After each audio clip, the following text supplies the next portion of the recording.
Hello friends, my self Sunil Sahu. मैं आप लोगों के छत्तीसगढ़ राज्य वन सेवा परीक्षा 2020 के लिए बायोलॉजी का क्लास लूँगा, पेपर सेकंड का, जिसमें कुछ जो सिलेबस है उसके अकॉर्डिंग हम लोग पढ़ेंगे। जैसे कि पहला टॉपिक इसमें जंतु पोषण है। जंतु पोषण के साथ साथ इसमें हम प्लांट्स का भी कुछ देखेंगे जो प्रकाश संश्लेषण से रिलेटेड है। और इसके बाद हम लोग इस सेकंड टॉपिक में आएंगे जो रेस्पिरेशन से रिलेटेड है। रेस्पिरेशंस के बाद हम लोगों को देखना है ब्रीदिंग का जो मैकेनिज्म है उसको डिफाइन करेंगे। थर्ड टॉपिक इसमें आएगा बायोलॉजी का जो सेक्शंस है उसमें ट्रांसपोर्टेशन से रिलेटेड है, जिसमें हार्ट की फंक्शंस या हार्ट से रिलेटेड हम लोगों को देखना है। फोर्थ टॉपिक जो दिया हुआ है वो एक्सक्रीशन से रिलेटेड है। इसी तरह से आगे फर्दर जो टॉपिक्स है उसको कैरी करता है ये। अब अगर हम बात करते हैं इसके सिलेबस की, तो जैसे स्टूडेंट्स के पर्पज़ से अगर बात करें तो स्टूडेंट के पर्पज़ से अगर देखते हैं तो सिलेबस तो हमारा 11th और 12th कंप्लीट सिलेबस है, जबकि जो वैकेंसी आती है उसमें जो सिलेबस दिया रहता है 9-10 सिलेबस का। तो हमको जो क्वेश्चन पेपर है उसके अकॉर्डिंग हमको प्रिपरेशन करना पड़ेगा। जैसे क्वेश्चन पेपर में टॉपिक दिया रहता है, लेकिन जो क्वेश्चंस आते हैं एग्जाम में वो एक्चुअल में टॉपिक्स के जो डीप रहता है वहाँ से रहता है। तो हम उसके अकॉर्डिंग प्रिपरेशन करेंगे ताकि हमारा जो क्वेश्चन है वो सभी सॉल्व हो। जैसे कि पता है बायोलॉजी जो है वो इजी सब्जेक्ट्स है, लेकिन कुछ क्वेश्चन ऐसे आते हैं जो हमसे बनते नहीं हैं। रीज़न है कि हम इसको लाइटली लेते हैं, बायोलॉजी इजी सब्जेक्ट्स है, हम आसानी से कर सकते हैं, पर वही आसानी से करने के चक्कर में अगर हम थोड़ा सा उसको फोकस करें तो हमारा जो जैसे 25 क्वेश्चन आ रहा है या 30 क्वेश्चन आ रहा है तो सारे क्वेश्चन बन सकते हैं। जबकि हम उसको लाइटली लेते हैं इसलिए क्वेश्चन हमारा 10 या 15 क्वेश्चन आसानी से बन जाते हैं और बाकी क्वेश्चन रॉन्ग हो जाते हैं या फिर हम उसको अटेम्प्ट नहीं कर पाते हैं। तो मैं यही बोलूँगा कि एग्ज़ाम के पर्पज़ से अगर पढ़ रहे हैं तो थोड़ा सा फोकस कीजिएगा। और मैं कोशिश करूंगा कि सारे क्वेश्चन जैसे 30 क्वेश्चन आ रहे हैं तो 30 क्वेश्चन उसमें अटेम्प्ट कर पाओ या हमारे नोट से रहे, और अगर 25 क्वेश्चन आते हैं तो 25 क्वेश्चन बने। ठीक है, तो पहला टॉपिक हम लोग स्टार्ट करते हैं जंतु पोषण। जंतु पोषण में हम लोग सबसे पहले बात करेंगे पोषण की। अक्सर स्टूडेंट्स को इस बात पे कंफ्यूजन्स होती है कि पोषण क्या है और पोषक तत्व क्या है। तो जैसे हम बात करते हैं, एक होता है इसमें प्रोसेस, जिसके लिए हम वर्ड यूज करते हैं न्यूट्रिशन, और एक होता है इसमें न्यूट्रिएंट होता है। इन दोनों चीजों को हम लोग डिफाइन कर रहे हैं। जैसे हम बात कर रहे हैं, एक है इसमें पोषक तत्व की बात कर रहे हैं, और दूसरा हम बात कर रहे हैं प्रोसेस की, जिसके लिए वर्ड यूज कर रहे हैं पोषण। पोषक तत्व मतलब हम इसके लिए इंग्लिश में वर्ड यूज करते हैं न्यूट्रिएंट्स वर्ड यूज करते हैं, और ये प्रोसेस जो है इसके लिए हम वर्ड यूज करते हैं न्यूट्रिशन। जैसा कि शब्द जो हम देख रहे हैं लगभग सिमिलर दिखता है या समान लगता है। पोषक तत्व में हम बात करते हैं मुख्य या जो मेन न्यूट्रिएंट होता है, इसमें हम 3 मेन न्यूट्रिएंट्स की बात करते हैं। फर्स्ट जो है ये है कार्बोहाइड्रेट, सेकेंड हम बात करते हैं इसमें आता है प्रोटीन, और थर्ड हम बात करते हैं फैट की। ये 3 जो मुख्य भोज्य पदार्थ के लिए लेते हैं या मुख्य पोषक तत्व में लेते हैं। इसके अलावा हम कुछ और एसेसरी की बात करते हैं, जिसमें हम लोग बात करते हैं मिनरल्स की, और एक आता है इसमें वाटर की। तो जनरली ये 2 जो रहता है इसको हम क्या करते हैं एसेसरी में लेते हैं, सहायक पोषक तत्व के रूप में, और ये जो मेन 3 जो रहता है इसको हम बात करते हैं मुख्य पोषक तत्व के रूप में। अब मुख्य पोषक तत्व और एसेसरी के अगर हम डिफाइन करें तो ऐसे पदार्थ जो हमारे शरीर की ग्रोथ या वृद्धि के लिए अति आवश्यक होते हैं उसको हम मुख्य पोषक तत्व कहते हैं, और जो इस वृद्धि में सहायक होते हैं या एक्सेलरेट करते हैं, उस वृद्धि को बढ़ाने का काम करते हैं, उसको हम बोलते हैं गौण तत्व या सहायक पोषक तत्व बोलते हैं। तो ये कभी कभी सिंपल क्वेश्चन बन जाते हैं, छोटे से एग्जाम में आता है इनमें से कौन सा ऐसा है जो मुख्य पोषक तत्व नहीं है। अब 3 ऑप्शन इसमें से देकर कोई एक ऑप्शन इसमें से लेगा और फिर ये इस तरह से क्वेश्चन हमसे मिस्टेक हो जाते हैं। तो ये जनरली बहुत सिंपल क्वेश्चन अगर आया तो ये इस तरह का आता है, जो कि जनरली इस लेवल का नहीं आता है, हमको इसके आगे लेना है। अब हम बात करते हैं पोषण की, प्रोसेस की बात करते हैं। पोषण क्या है? तो इन भोज्य पदार्थों को हाथ से पकड़कर मुख तक पहुंचाने की जो प्रोसेस होता है या क्रिया होती है, उस प्रोसेस या क्रिया को हम बोलते हैं पोषण या न्यूट्रिशन बोलते हैं। मतलब हम सिंपल बोल सकते हैं जो न्यूट्रिएंट्स है उसको अपने शरीर के अंदर ले जाना या मुख तक पहुंचाने की क्रिया क्या कहलाता है? पोषण कहलाता है। अब हम बात करते हैं पोषण के जो टाइप्स है, जो हमारा सिलेबस जो दिया हुआ है एक्चुअल में, ये तो इंट्रोडक्शन था, लगभग सबको पता था। हम बात करते हैं पोषण के प्रकार की। तो हमको इसमें देखना है बेसिकली पोषण को हम दो प्रकार में या 2 टाइप्स में डिवाइड करते हैं। पहला इसमें आता है ऑटोट्रॉपिक या फिर इसको हम बोलते हैं स्वपोषी, और सेकेंड इसमें आता है हेट्रोट्रॉपिक, इसको हम बोलते हैं विषम पोषी। स्वपोषी पोषण की बात करते हैं। इसका डेफिनेशन बहुत ही सिंपल होता है। पोषण की वह प्रक्रिया जिसमें जीव अपना भोजन स्वयं तैयार करते हैं या सेल्फ प्रिपेयर करते हैं, इस प्रोसेस के लिए हम वर्ड यूज करते हैं स्वपोषी। और पोषण की वह प्रक्रिया जिसमें जीव अपना भोजन स्वयं नहीं बनाते बल्कि इसे दूसरे जीवों से या ये कहें स्वपोषी जीवों से प्राप्त करते हैं, उसके लिए हम वर्ड यूज करते हैं विषम पोषी या फिर हेट्रोट्रॉपिक मोड ऑफ न्यूट्रिशन, विषम पोषी पोषण वर्ड यूज करते हैं।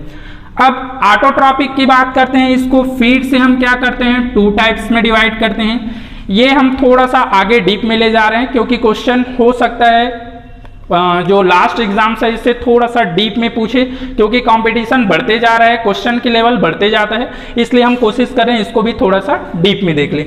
तो यहाँ पर 2 तरह की होती है। एक होता है फोटो ऑटोट्रॉपिक एंड सेकेंड हम बात करते हैं कीमो ऑटोट्रॉपिक की।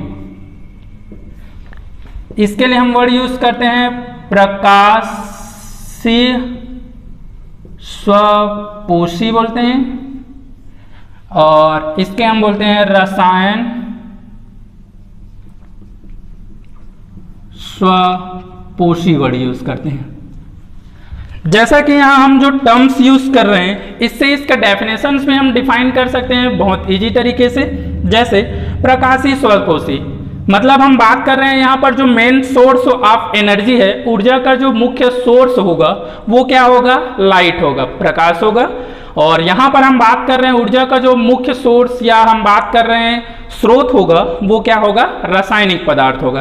तो अगर हम डेफिनेशंस की बात कर रहे हैं, ऐसे जीव जो प्रकाश की सहायता से अपना भोजन बनाते हैं उसके लिए हम वर्ड यूज करेंगे प्रकाशीय स्वपोषी, और ऐसे जीव जो रासायनिक पदार्थों से अपना भोजन स्वयं बनाते हैं उसके लिए हम वर्ड यूज करते हैं रसायन स्वपोषी।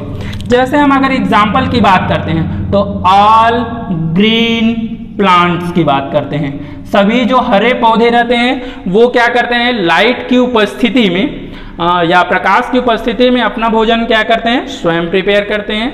और अगर हम बात कर रहे हैं कीमो ऑटोट्रॉपिक्स की, तो यहाँ पर हम बात करते हैं कुछ माइक्रोब्स की। माइक्रोब्स मतलब सूक्ष्म जीव की बात कर रहे हैं। जैसे एग्जाम्पल की बात कर रहे हैं, इसमें स्पेशली हम डिफाइन करते हैं किसका? बैक्टीरिया का, जीवाणु का। तो जो जीवाणु होता है वो क्या करते हैं? लाइट की जो रासायनिक पदार्थ है इससे अपना भोजन क्या करते हैं? प्रिपेयर करते हैं या तैयार करते हैं। तो ऑटोट्रॉपिक मोड ऑफ न्यूट्रिशन में एग्जाम्पल हम लोग अगर बेसिकली देखें तो यहाँ पर ग्रीन प्लांट्स याद रखने हैं तुम लोगों को, और दूसरा यहाँ पर एग्जाम्पल जो याद रखना है वो याद रखना है बैक्टीरिया का। अगर इसको डिफाइन करता है या क्वेश्चन में पूछता है कि इसमें से कौन से फोटो ऑटोट्रॉपिक है, कौन से कीमो ऑटोट्रॉपिक, तब इसको हम डिफाइन करते हैं। अदरवाइज हम यहीं से निकाल सकते हैं। ऑटोट्रॉपिक्स में 2 example, green plants and bacteria. बात करते हैं हेट्रोट्रॉपिक मोड ऑफ न्यूट्रिशन की।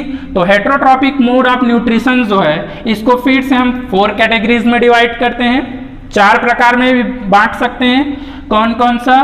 फर्स्ट है होलोजोइक या फिर प्राणी समभोजी बोलते हैं। सेकेंड हम बात करते हैं, इसमें आएगा पैरासिटिक परजीवी। थर्ड हम बात करते हैं सेप्रोफाइटिक, या फिर हम बात कर रहे हैं इसके लिए वर्ड यूज करते हैं मृतोपजीवी। और लास्ट हम बात करते हैं, यहां पर आता है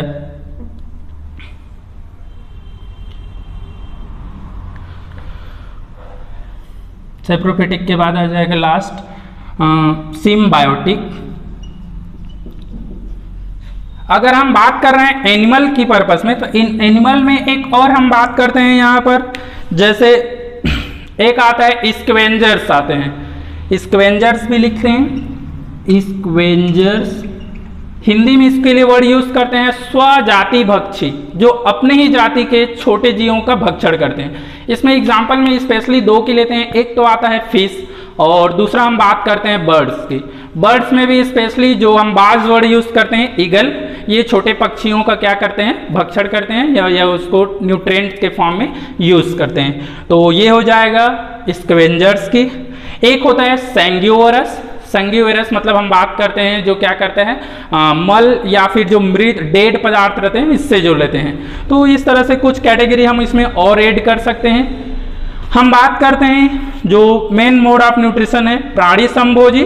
प्राणी समभोजी मतलब जंतु के समान जिनमें भोजन होता है, इसके लिए हम मतलब पोषण होता है, उसको हम बोल रहे हैं होलोजोइक या प्राणी समभोजी। परजीवी जो अपना भोजन दूसरे जीवों से प्राप्त करते हैं, इसके लिए हम वर्ड यूज कर रहे हैं परजीवी।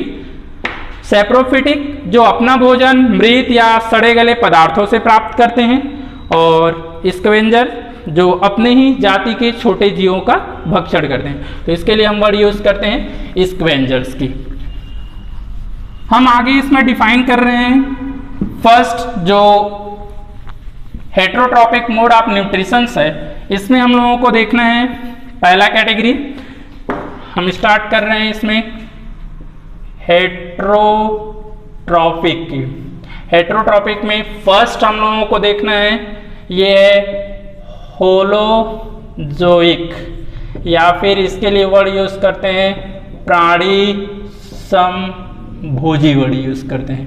देखिए प्राणी समभोजी पोषण में क्या होता है, यहाँ पर जो पोषण की प्रोसेस होता है, इसमें कोई भी जीव अपना जब भोज्य पदार्थ का इंटेक करते हैं तो वो एक्चुअल में वो 5 स्टेप को क्या करते हैं, फॉलो करते हैं, या इसमें 5 चरण में यहाँ पर क्या होता है, पोषण की प्रक्रम होता है। तो प्राणी समभोजी की हम बात करें, इसमें क्या होता है 5 स्टेप होता है। कौन कौन से, जो हम लोग बचपन से पढ़ते आ रहे हैं। फर्स्ट है अंतर्ग्रहण, जिसके लिए हम वर्ड यूज करते हैं इंजेशन। सेकेंड प्रोसेस इसमें आता है पाचन की, जिसको हम बोलते हैं डाइजेशन। थर्ड हम बात करते हैं, इसमें आएगा अवशोषण, एब्जॉर्प्शन। फोर्थ की बात कर रहे हैं, इसमें आता है स्वांगीकरण, एसिमिलेशन वर्ड यूज करते हैं। एंड फिफ्थ स्टेप आता है ये है बहिष्करण या बहिक्षेपण वर्ड यूज करते हैं ईजेशन, या फिर इसी के लिए वर्ड यूज कर देते हैं एक्सक्रीशन वर्ड भी यूज करते हैं। तो ये 5 स्टेप हम लोग फॉलो करते हैं किसमें, होलोजोइक मोड ऑफ न्यूट्रिशन में या फिर प्राणी समभोजी पोषण में। अंतर्ग्रहण भोज्य पदार्थों को मुख के अंदर ले जाने की क्रिया। पाचन जटिल भोज्य पदार्थों को सरल भोज्य पदार्थों में तोड़ने की क्रिया, या फिर हम बोल सकते हैं जो बहुत बड़े पदार्थ हैं हमारे शरीर के द्वारा या कोशिकाओं के द्वारा जो ग्रहण नहीं किया जा सकता, उसको ऐसे फॉर्म में परिवर्तित करना ताकि वो कोशिकाओं के सहायता से ग्रहण किया जा सके। उस प्रोसेस के लिए हम वर्ड यूज करते हैं पाचन।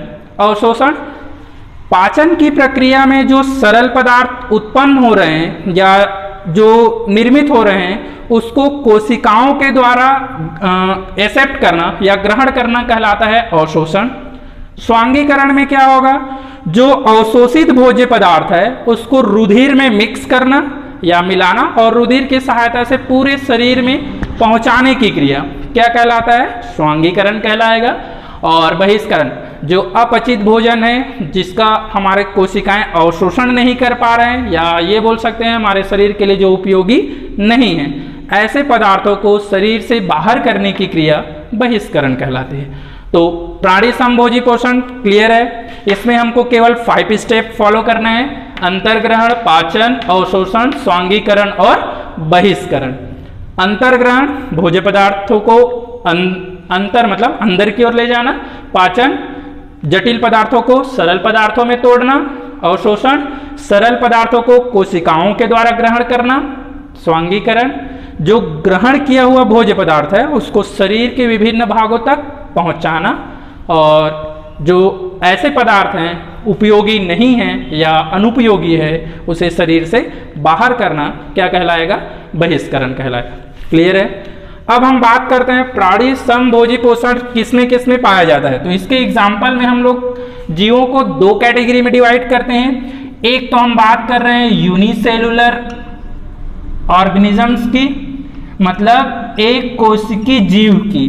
तो एक कोशिकीय जीव की अगर हम एग्जाम्पल बात कर रहे हैं तो इसमें आता है अमीबा, या फिर हम और एग्जाम्पल की बात कर रहे हैं इसमें आएगा पैरामीशियम आएगा। तो इसमें एक कोशिकीय जीव में प्राणी समभोजी पोषण अमीबा और पैरामीशियम में बताते हैं, जिसमें हमारा जो सिलेबस है राज्य वन सेवा परीक्षा में इसमें अमीबा का दिया हुआ है। और अगर हम बात कर रहे हैं इसमें मल्टी सेलुलर की, बहुकोशिकीय जीवों की, तो मल्टी सेलुलर जो ऑर्गेनिज्म है इसमें हम बात करते हैं, एक तो हम लोगों को देखना है कॉकरोच का, और दूसरा हम बात करेंगे इसमें ह्यूमन बींग्स का, मतलब मनुष्य की बात कर रहे हैं। ठीक है, तो हम बात कर रहे हैं हेट्रोटॉपिक मोड ऑफ न्यूट्रिशंस की। इसमें दो अलग अलग कैटेगरी के बेसिस पर हम इसको डिफाइन करेंगे। एक कोशिकीय जीवों में हम अमीबा का एग्जाम्पल इसमें लेंगे, और बहुकोशिकीय जीव की अगर बात कर रहे हैं तो इसमें कॉकरोच का लेंगे। यूनिसेलुलर मीन्स हम बात कर रहे हैं एक कोशिकीय जीव, एंड मल्टीसेलुलर मतलब हम बात कर रहे हैं कौन सा? बहुकोशिकीय जीव। ठीक है, तो ये याद रखिएगा। अभी हम बात कर रहे हैं हेट्रोटॉपिक मोड ऑफ न्यूट्रिशंस की। तो ये फर्स्ट था, पहले हम जो टाइप्स है उसको डिफाइन कर रहे हैं, फिर इसमें फिर से आएंगे अमीबा में जो डिटेल देखना है हम लोगों को, अमीबा का देखना है, कॉकरोच और ह्यूमन बींग्स का, इसको फिर से डिफाइन करेंगे। फिलहाल ये हम बात कर रहे हैं फर्स्ट टाइप था। सेकेंड टाइप में हम बात कर रहे हैं, ये आ जाएगा पैरासाइट्स की या पैरासिटिक की बात करें तो पैरासिटिक या परजीवी की बात कर रहे हैं। नाम से ही क्लियर है, ये पर मतलब होता है दूसरा, जीव मतलब होता है जीव, मतलब ऐसे पोषण जिसमें जीव अपना भोजन दूसरे जीवों से प्राप्त कर रहे हैं। तो इसके लिए हम वर्ड यूज करेंगे परजीवी पोषण। परजीवी पोषण जो होता है इसको फिर से हम टू टाइप्स में डिवाइड कर सकते हैं, जैसा कि हम बचपन से पढ़ते आ रहे हैं। कौन कौन सा? एक होता है एंडोपैरासाइट, एंड सेकेंड हम बात करते हैं एक्सोपैरासाइट।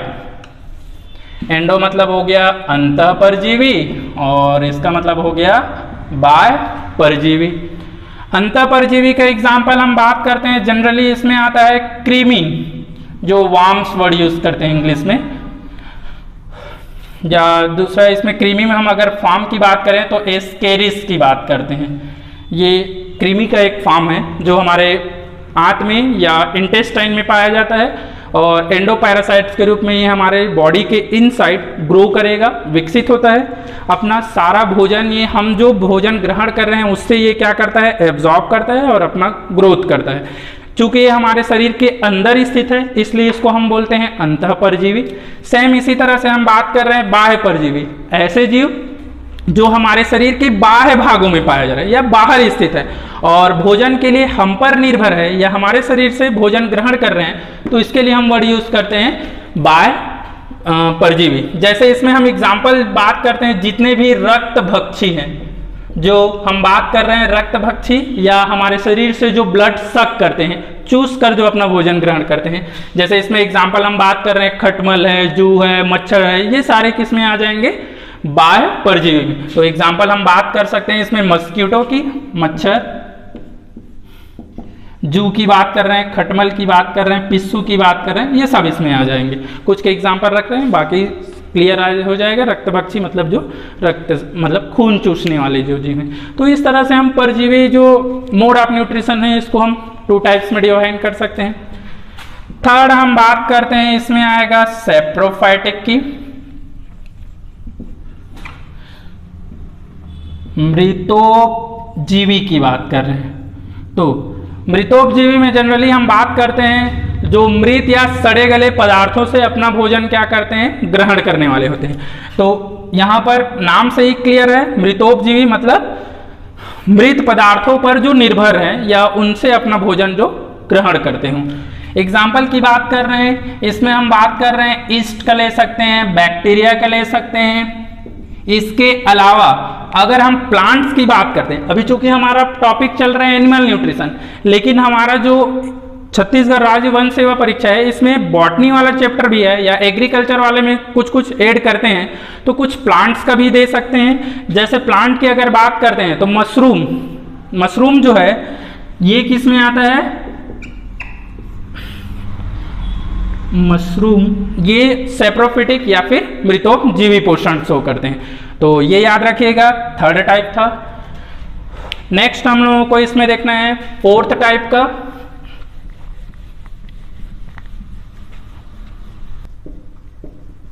सिम्बायोटिक, सहजीवी पोषण बोल रहे हैं। इसमें क्या होता है, सहजीवी पोषण में ये थोड़ा सा डिफरेंट होता है बाकी प्रोसेस से। कैसे डिफरेंट होता है, इसमें दो जीव होंगे, एक साथ एक ही जगह पर जीवन यापन करेंगे और एक दूसरे की आवश्यकताओं की पूर्ति करेंगे। सपोज हम बात कर रहे हैं, ये है एक स्पीसीज, ये है दूसरा स्पीसीज, तो दोनों एक साथ ये इस तरह से लाइफ जो है वो स्पॉन करेंगे एक साथ। अब सपोज इसको क्या है, पोषण की जरूरत है, तो जो ये रहेगा दूसरा मेंबर, ये इसको पोषण प्रोवाइड करेगा, बदले में ये क्या करेगा, जो पहले वाला रहेगा ये दूसरे की आवश्यकता, जैसे सपोज इसको भोजन बनाने के लिए जल की आवश्यकता है या मिनरल्स चाहिए, तो इनकी आवश्यकताओं को क्या करेगा, पहले वाला पूरी करेगा। मतलब एक दूसरे की आवश्यकताओं को पूर्ति करते हैं, लेकिन किसी भी तरह के एक दूसरे को नुकसान नहीं पहुंचाते हैं, क्षति नहीं पहुंचाते। तब इस तरह की जो पोषण होता है उसको हम बोलते हैं सहजीवी पोषण, जिसमें सह मतलब होता है साथ साथ और जीव मतलब हम बात कर रहे हैं जीव की, जिसमें जीव साथ साथ रहकर एक दूसरे की आवश्यकताओं की पूर्ति करते हैं बिना एक दूसरे को क्षति पहुंचाए। तब इस तरह की पोषण को हम बोलते हैं सहजीवी पोषण। इसमें जो फेमस एग्जाम्पल हम बात करते हैं ये आता है लाइकेन की, ठीक है। इसके अलावा हम बात कर रहे हैं जो माइकोराइजा है, ये भी होता है। माइकोराइजा को हिंदी में कवक मूल बोलते हैं, ये भी दिया रहता है कभी कभी। लाइकेन तो यही बोलेंगे, लाइकेन ही, तो ये कवक मूल हो गया और लाइकेन्स हो गया। लाइकेन्स की बात कर रहे हैं, इसमें दो जीव कौन कौन से होते हैं, तो लाइकेन में एक तो होता है एल्गी और दूसरा होता है इसमें कौन सा, फंजाई। एल्गी को हिंदी में बोलते हैं शैवाल और फंजाई को बोलते हैं हिंदी में कवक बोलते हैं। तो लाइकेन्स में याद रखिएगा दो मेंबर होता है, कौन कौन सा, एक तो शैवाल होता है और एक कवक होता है, या फिर हम बोले एक एल्गी होता है और एक फंजाई होता है। दोनों एक साथ रहेगा। एल्गी ग्रीन प्लांट्स की तरह होता है जिसमें क्लोरोफिल होता है, तो ये अब क्या करेगा, फोटोसिंथेसिस शो करेगा, मतलब कार्बोहाइड्रेट का फॉर्मेशंस करेंगे। फंगी जो रहता है इसमें क्लोरोफिल पिगमेंट नहीं पाया जाता है, इसका मतलब ये फोटोसिंथेसिस नहीं कर सकता, भोजन का निर्माण नहीं कर सकता। बट ये क्या करते हैं, इसमें जड़ नहीं पाया जाता और इसमें जड़ जो रहता है वो पाया जाता है। तो जड़ की सहायता से ये खनिज पदार्थों को, वाटर को अवशोषित करता है। ये किसको ट्रांसफर करता है, एल्गी को। उस खनिज पदार्थ, वाटर और क्लोरोफिल इसकी पत्तियों में जो होता है उसका उपयोग करके ये फोटोसिंथेसिस के द्वारा भोजन बनाएगा और उस भोजन को दोनों में ये क्या करेगा, डिस्ट्रीब्यूट करेगा। इसका मतलब दोनों एक दूसरे को क्या करेगा, हेल्प करेगा। क्लियर है। सेम माइकोराइजा की बात करते हैं तो इसमें भी दो होगा। माइको, ये जो वर्ड है ये कवक का क्या होता है, ग्रीक वर्ड है, ठीक है। मतलब हम बात करते हैं प्राचीन शब्द जो बोलते हैं, माइकस मतलब होता है यहाँ पर कौन सा रहेगा, एक फंगी रहेगा, मतलब कवक होता है। जैसे कि यहाँ पर देखो कवक मूल बोल रहे हैं तो यहाँ से क्लियर हो जाएगा, एक तो यहाँ पर कवक होगा और दूसरा मूल बोल रहे हैं मतलब जड़ होगा, तो फंगी होगा। और दूसरा मेंबर जो रहता है इसमें पार्टनर, वो क्या होगा, इसका जड़ होता है। जड़ में हम बात करते हैं उच्च पादप बोलते हैं, ठीक है। ये जड़ किसका होता है, उच्च पादप की। अब अगर थोड़ा सा बॉटनी पढ़ेंगे तो वहां पर हम उच्च पादप को डिफाइन करते हैं जनरली जो आवृत्त बीजी और अनावृत्त बीजी। इंग्लिश में बोले तो जिम्नोस्पर्म और एंजियोस्पर्म जो होता है उसको हम हायर प्लांट्स बोलते हैं। तो हायर प्लांट्स की जो जड़ होगा ये जड़ में अगर कोई कवक वहां पर लाइफ स्पॉन कर रहा है तो उन दोनों का जो सम्मिलित रूप रहता है उसको हम बोलते हैं माइकोराइजा या फिर कवक मूल बोलते हैं। तो यहां पर क्या होगा, जड़ जो रहेगा फिर से वही काम, फोटोसिंथेसिस के द्वारा भोजन बनाएगा, लेकिन कवक क्या करता है, उसके एब्जॉर्प्शन में हेल्प करेगा। यहां पर भी एब्जॉर्प्शन होगा पर कम होगा, ये इसके सरफेस एरिया को बढ़ा देगा। मतलब जड़ जैसे पतला है तो वहां पर उसके जड़ के चारों तरफ, ये जैसा ये है तो इसके चारों तरफ कवक जो है इस तरह से क्या हो जाएगा, एक आवरण बनाएगा। अब ये आवरण बनेगा तो इसका सरफेस, अभी ये पतला दिख रहा है लेकिन इसी अगर ये मोटा हो जाएगा तो इसका सरफेस क्या हो जाएगा, बढ़ जाएगा, जिससे यहाँ पर क्या होगा, मिनरल्स का जो एब्जॉर्प्शन है वो धीरे धीरे क्या हो जाएगा, पहले की कंपेयर में ज़्यादा हो जाएगा। तो इस तरह से यहाँ पर इनको न्यूट्रिएंट जब ज़्यादा मिलेगा तो फोटोसिंथेसिस भी ज़्यादा होगा, मतलब भोजन भी ज़्यादा बनेगा। तो ये इस तरह से एक दूसरे को क्या करेगा, ये हेल्प करेगा। क्लियर है। इसके बाद हम बात करते हैं एक में और टॉपिक, मतलब एक और टाइप्स की बात किया था, वो है स्कवेंजर्स बोलते हैं। स्कवेंजर्स मतलब हम इसको बोलते हैं स्वजाति भक्षी बोलते हैं। बहुत सारे बुक में ये नहीं दिया रहता है, जैसे हम बात करें जो 10 सिलेबस दिया रहता है, जो अपना दिया हुआ है एसीएफ के जो सिलेबस है उसमें 10 सिलेबस का जो है उसमें नहीं दिया रहता है, बस इसको भी देख लो। स्कवेंजर्स या स्वजाति भक्षी मतलब जैसा कि नाम से क्लियर है, स्वजाति मतलब अपने ही जाति के जीवों को जो भोजन के रूप में ग्रहण करता हो उसे हम बोलते हैं स्कवेंजर्स या स्वजाति भक्षी। तो इसका एग्जाम्पल समझ में आ गया होगा। एक तो हम बात करते हैं फिश और सेकेंड हम बात करते हैं बर्ड्स की। बर्ड्स में स्पेशली हम बात करते हैं किसकी, ईगल, बाज की बात कर रहे हैं। और फिश में जो रहेगा इसमें हम बात करते हैं स्पेशली किसकी, लार्ज, बड़ी मछलियां जो रहते हैं इसकी बात करते हैं। बड़ी मछलियां छोटी मछलियों का भक्षण करता है। ईगल जो रहता है छोटे, जैसे चूजे वगैरह को देखते हैं हम लोग, चूजे का ये क्या करता है, भक्षण करता है। तो इस तरह से हम बता सकते हैं स्कवेंजर्स की।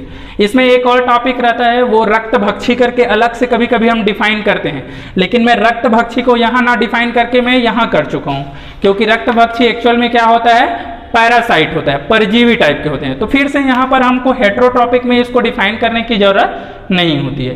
क्लियर है। ये तो हो गया मोड ऑफ न्यूट्रिशन या पोषण के प्रकार का हो गया। अब हमको जो मेन डिफाइन करना है अपने एसीएफ के जो सिलेबस के अकॉर्डिंग, वो है एक कोष की जीवों में पोषण, बहुकोष की जीवों में पोषण। तो एक कोष की जीवों में पोषण हम लोग बात करेंगे अमीबा की, और बहुकोष की जीवों में पोषण में हम बात करेंगे कॉकरोच और ह्यूमन बींग्स की। तो स्टार्ट करते हैं हम लोग।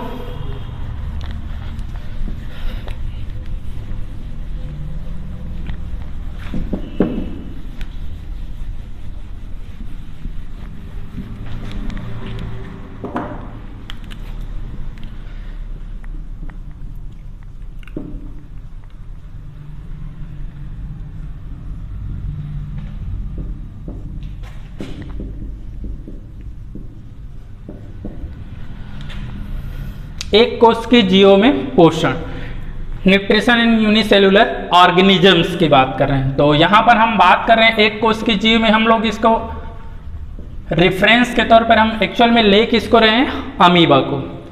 अमीबा की अगर हम बात करते हैं तो इसमें मोड ऑफ न्यूट्रिशन हिंदी में लिखते हैं पोषण प्रक्रम की बात कर रहे हैं। तो इसमें पोषण जो प्रक्रम होता है वो एक्चुअल में कैसा होता है, प्राणी समभोजी टाइप का होगा। मतलब इसका जो मेन न्यूट्रिशन होता है वो क्या है, होलोजोइक होता है। होलोजोइक मतलब समझ में आ गया होगा। इसमें क्या होगा, 5 स्टेप ये फॉलो करेगा। कौन कौन सा, ingestion, digestion, absorption, assimilation and egestion. अंतर्ग्रहण,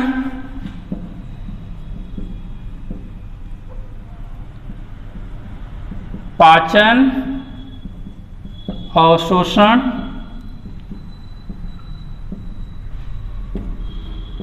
स्वांगीकरण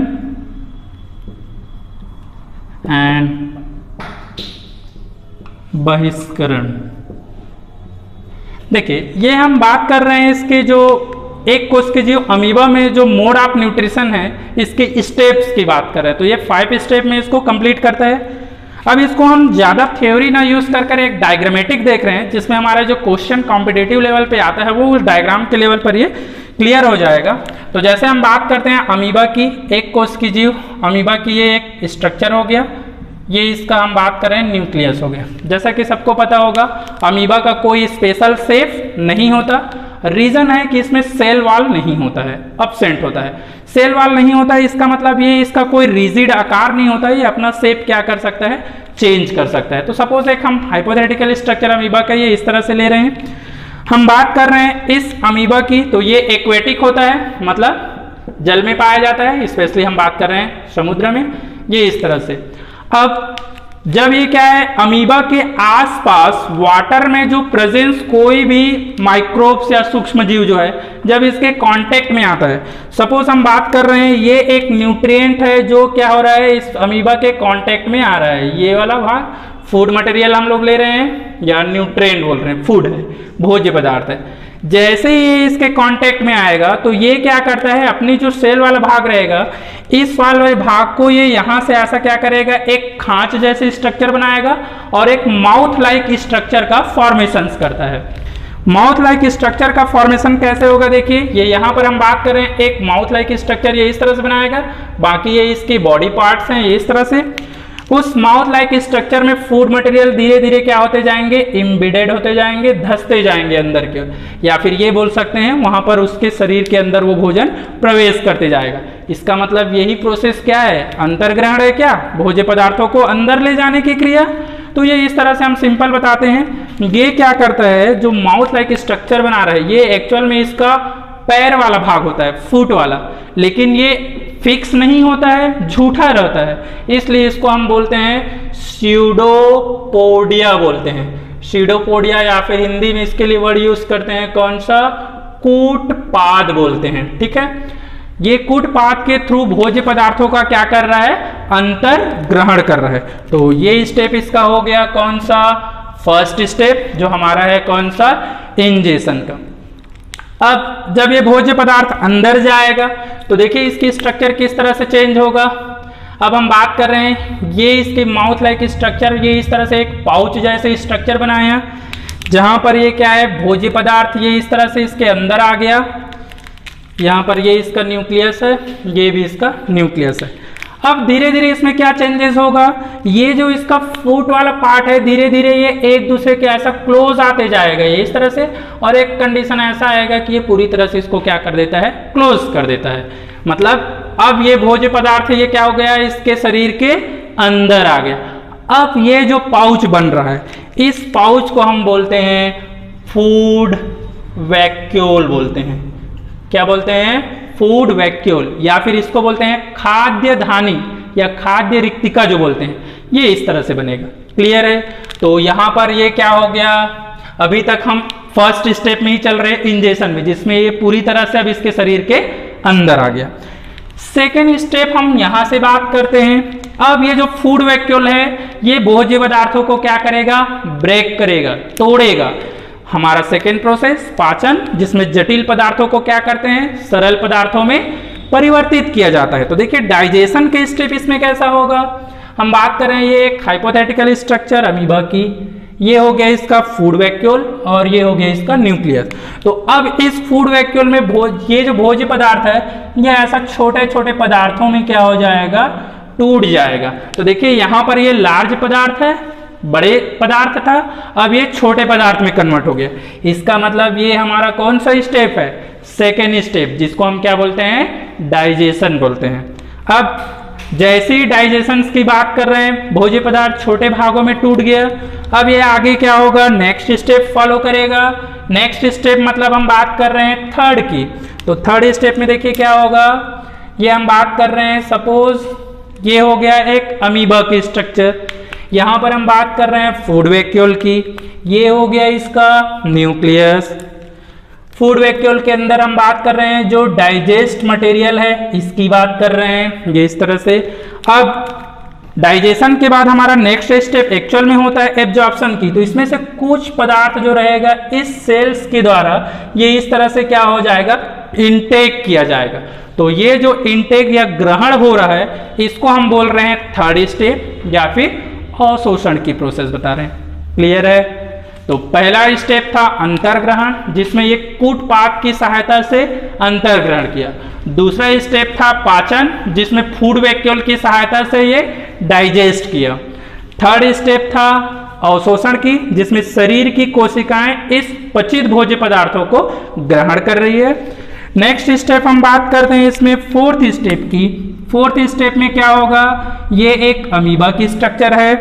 अब यहां से एसिमिलेशन के स्टेप में क्या होगा, सपोज ये क्या है, इसका फूड वैक्यूल वाला पार्ट है और ये जो है एब्जॉर्ब फूड मटेरियल है। तो इस एब्जॉर्ब फूड मटेरियल को अब ये क्या करता है, शरीर के विभिन्न भागों में इस तरह से क्या करता है, सर्कुलेट कराता है या शरीर के विभिन्न भागों तक पहुंचाने की काम करता है। ऐसा ये जो एब्जॉर्ब फूड मटेरियल है इसको शरीर के विभिन्न भागों में ले जाएगा। ये क्या कहलाता है, स्वांगीकरण। जैसा कि मैंने डिफिनेशन बताया, अवशोषित भोज्य पदार्थों को शरीर के विभिन्न भागों तक ले जाना क्या कहलाता है, स्वांगीकरण। लास्ट स्टेप आएगा जिसमें ये फूड वैक्यूल दिख रहा है, इसमें कुछ पदार्थ जो है वो एब्जॉर्ब नहीं हुए हैं, एक न्यूक्लियस भी रहेगा इसमें, ये न्यूक्लियस है। तो अब हम बात कर रहे हैं ये जो फूड वैक्यूल है जिसमें अपचित भोज्य पदार्थ है इसकी, तो यहाँ पर अपचित भोज्य पदार्थों को ये क्या करता है, शरीर से बाहर ले जाएगा। तो बाहर जो करने की प्रोसेस रहता है इसको हम बोलते हैं इजेशन। जिस तरह से इसमें क्या हुआ था, इंजेशन हुआ था, इसका जस्ट रिवर्स होगा। हमको ये स्टेप फॉलो करना है। अब ये वैक्यूल है, वैक्यूल पहले यहाँ कार्नर पे आएगा। जैसे ही कार्नर पर आएगा तो इसकी जो वॉल रहेगा या फिर हम बोल रहे हैं जो बाह्य लेयर है वो धीरे से फट जाएगा, और फटेगा तो फिर धीरे धीरे ये वाला भाग भी फटेगा और इसमें जो पदार्थ है वो जल में क्या हो जाएगा, घुलकर बाहर हो जाएगा। तो जैसे हम डायग्रामेटिक बता रहे हैं, पहले ये फूड मटेरियल इसके कांटेक्ट में यहाँ पर आएगा, ये इसका न्यूक्लियस है, और यहाँ पर ये इसका उत्सर्जी पदार्थ जो हम बोल रहे हैं जो डाइजेस्ट नहीं हो पाया था ये रहेगा। अब ये धीरे धीरे ये भित्ति क्या होगा, यहाँ पर ये इस तरह से फट जाएगा। जैसे ही फटेगा तो यहाँ से ये क्या होगा, ये इस तरह से बाहर आ जाएगा। कहाँ, वाटर में। तो इस तरह से यहाँ पर कौन सा स्टेप हो रहा है, फिफ्थ स्टेप, जिसको हम क्या बोलते हैं, इजेशन। तो इजेशन भी हो रहा है, ये किसके थ्रू हो रहा है, स्यूडोपोडिया के थ्रू ही होगा। तो याद रखिएगा इसमें जो क्वेश्चन बनते हैं अमीबा से रिलेटेड वो यही बनेगा। इंजेशन अंतर्ग्रहण किसके द्वारा होता है, तो कूटपात के द्वारा। डाइजेशन किसके द्वारा होता है, फूड वैक्यूल खाद्य धानी के द्वारा। अवशोषण शरीर की कोशिकाओं के द्वारा। स्वांगीकरण ये जल की सहायता से होता है। जल इसमें ये जब एब्जॉर्ब करेगा तो उसी में इसको घोलता है और वो शरीर के विभिन्न भागों तक पहुंचाता है। और बहिष्करण में क्या होगा, जो अपचित भोजन रहेगा उसको ये क्या कर देगा, शरीर के बाहर कर देगा। क्लियर है? तो ये है इसका अमीबा की। नेक्स्ट हम बात करते हैं, ये तो था एक कोश की जीवों में पोषण। हमको इसी तरह की प्रोसेस या सेम प्रोसेस हम बात कर रहे हैं बहुकोशिकी की। तो बहुकोशिकी में हम लोगों को एग्जाम्पल किसका लेना है, जैसा कि मैंने पहले ही बताया, बहुकोशिकी जीवों का एग्जाम्पल हम पहले काकरोच में देखेंगे और काकरोच के बाद हम लोगों को सेकेंड एग्जाम्पल लेना है किसका, ह्यूमन बींग्स का। तो ह्यूमन बींग्स का तो खैर डिटेल देखेंगे हम लोग, जो डाइजेस्टिव सिस्टम है इसका। बहुकोशिकी जो काकरोच का है उसमें हमको बहुत ज़्यादा डिफाइन नहीं करने हैं, केवल उसके जो डाइजेस्टिव सिस्टम वाला है पार्ट है उसको ही हम लोगों को डिफाइन करना है। तो बात करते हैं इसमें,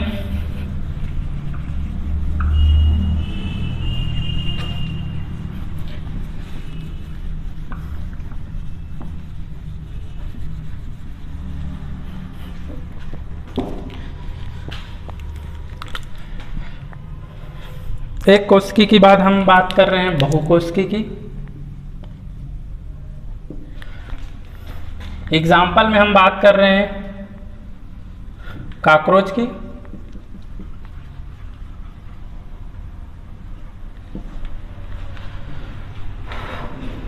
तिलचट्टा की बात कर रहे हैं।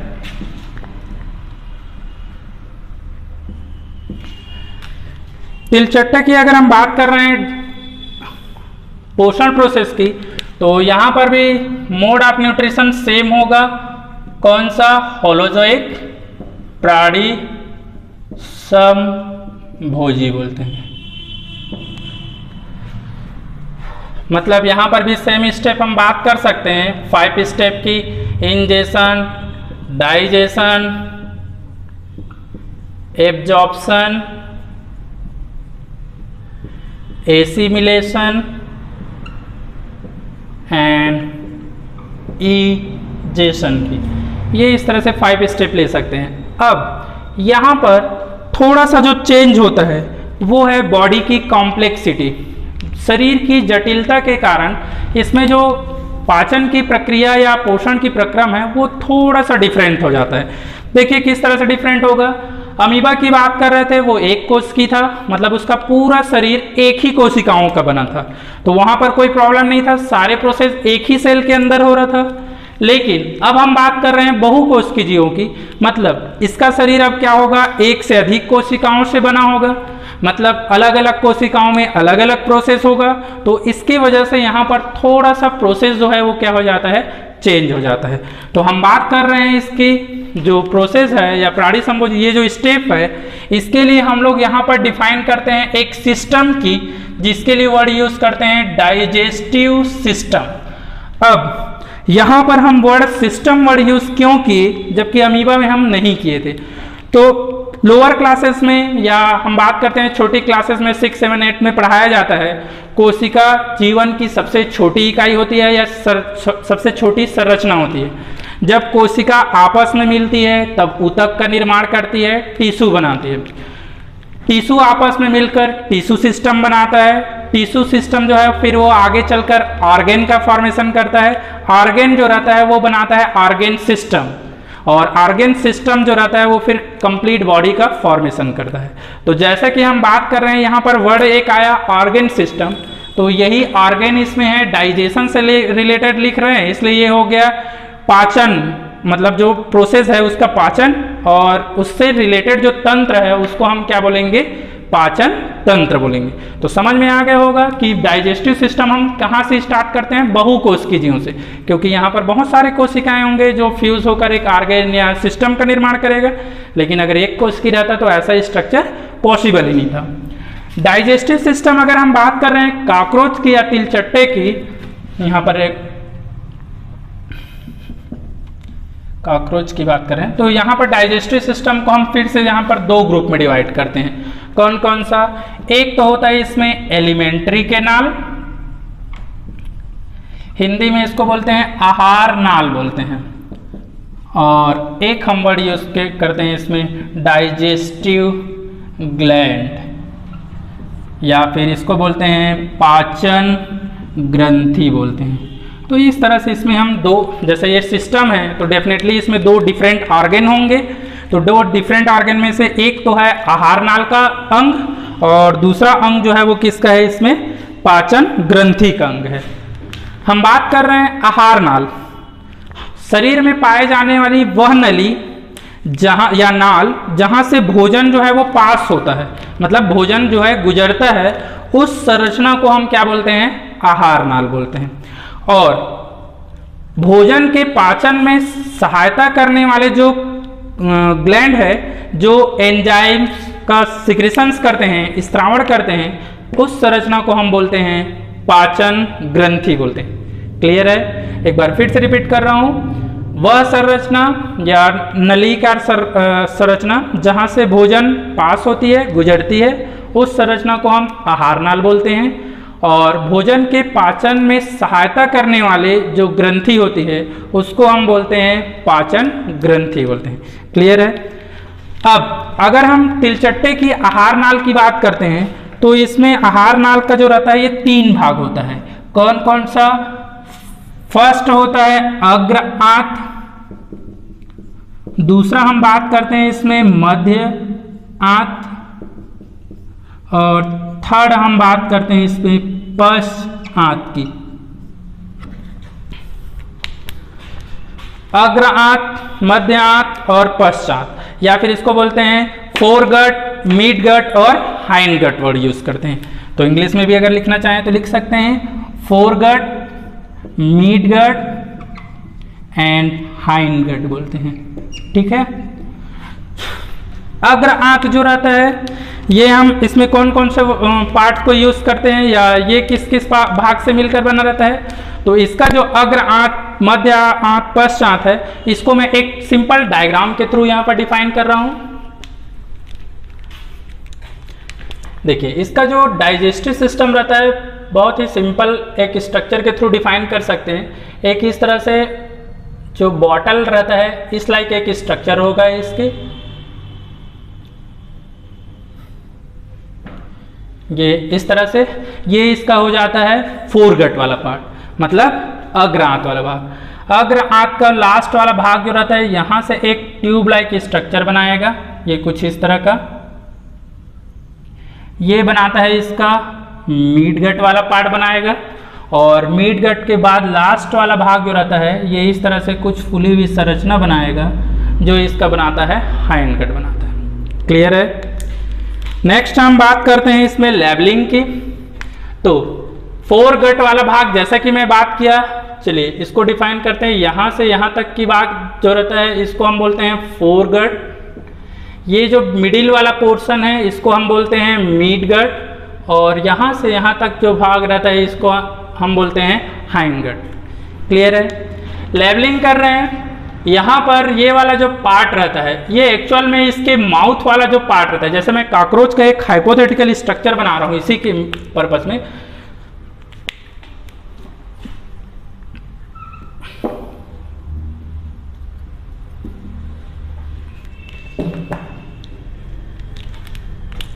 एक सपोज हम बात कर रहे हैं कॉकरोच की स्ट्रक्चर जो है ये इस तरह से है।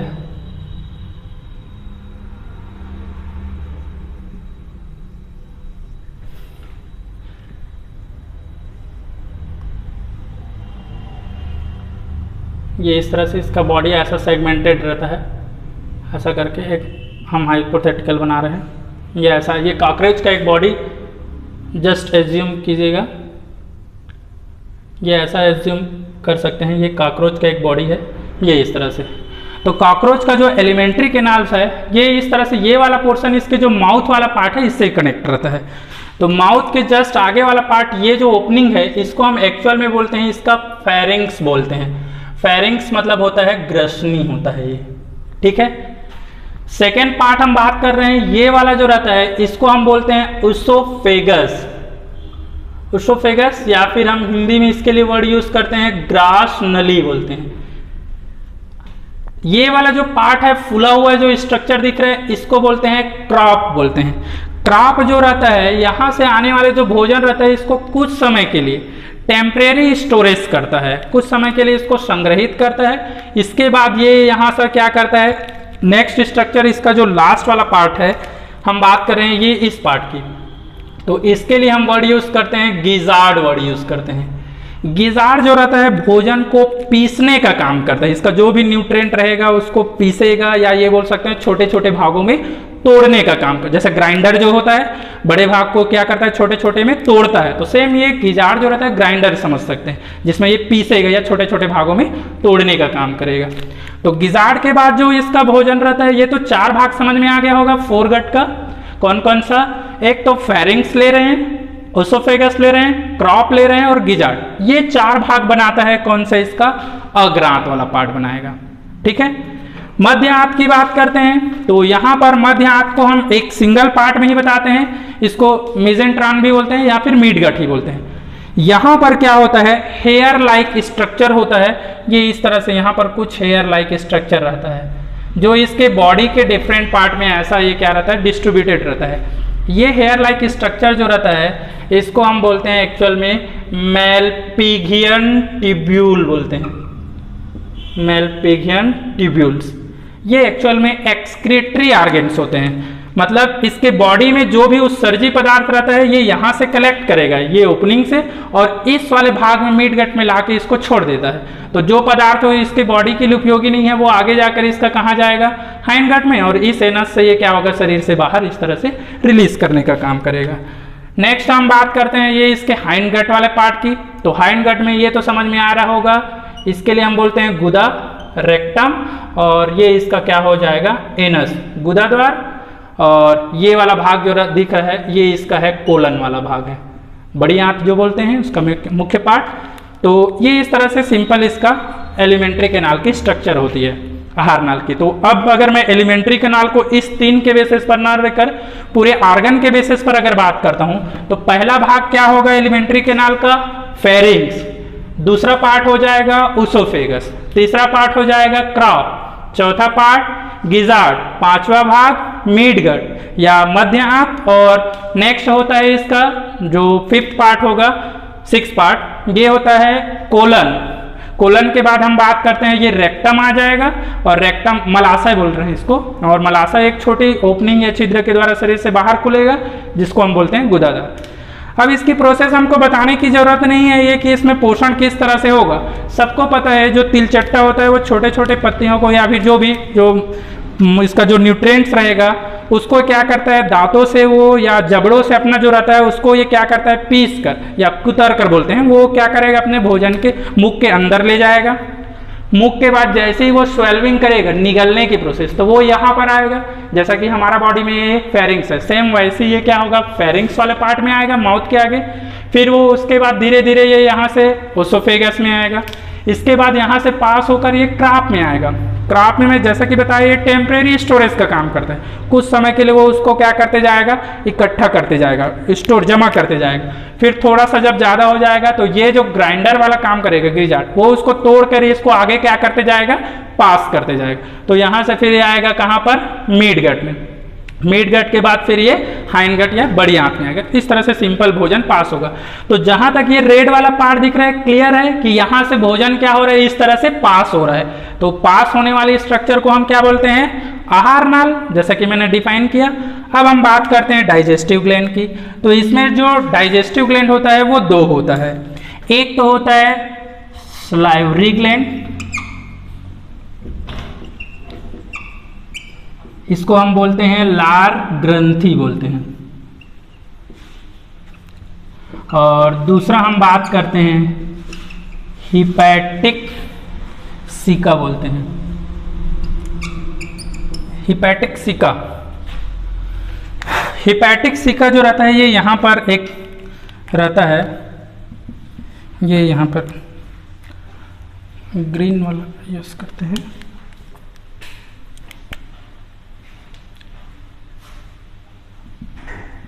ये एक ग्लैंड होगा, और